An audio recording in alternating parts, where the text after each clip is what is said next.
Who can be involved in research about shorebirds? A. Scientists. B. Cats. C. Anyone who wants to.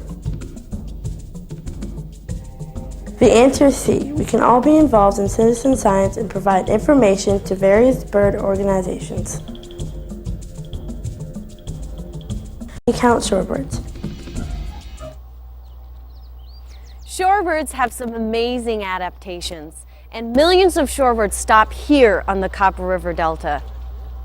Scientists try to count these birds, and we have student scientists right here that have done the same thing. I'm here with Stan Center and the students who have been learning how to count shorebirds and why that's important.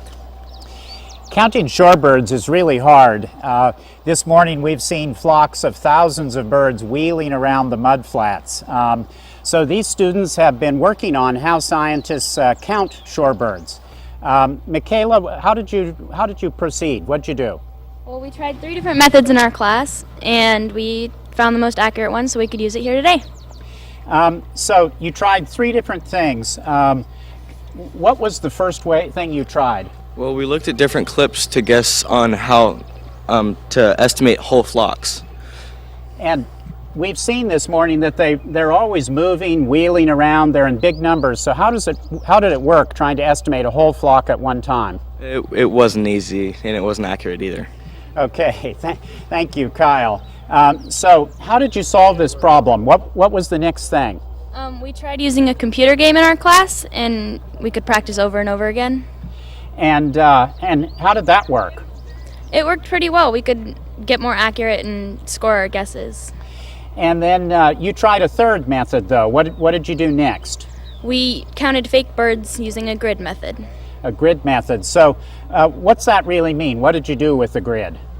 Well, the grid was a piece of paper with a small square cut into it, and you would put it on top of a piece of paper with a bunch of fake birds on it.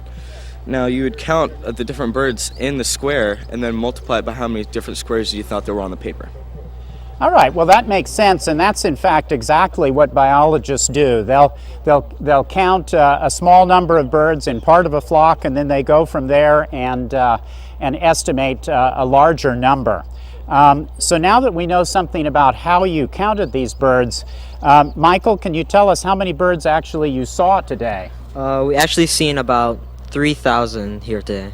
Was it exactly 3,000, or was there maybe a range of values? No, we had a range about from 2,000 to 4,000. Okay, 2,000 to 4,000, and you think about 3,000 was the best estimate, though. Michaela, what kinds of birds were you seeing this morning? We saw western sandpipers and some dunlins and a few whimbrels. Okay, do you know which one was the most abundant species? Yeah, the western sandpipers. Did it far outnumber all the others? Yeah, there was a lot of them. Okay. Well, biologists count shorebirds because it's important to see how populations are doing.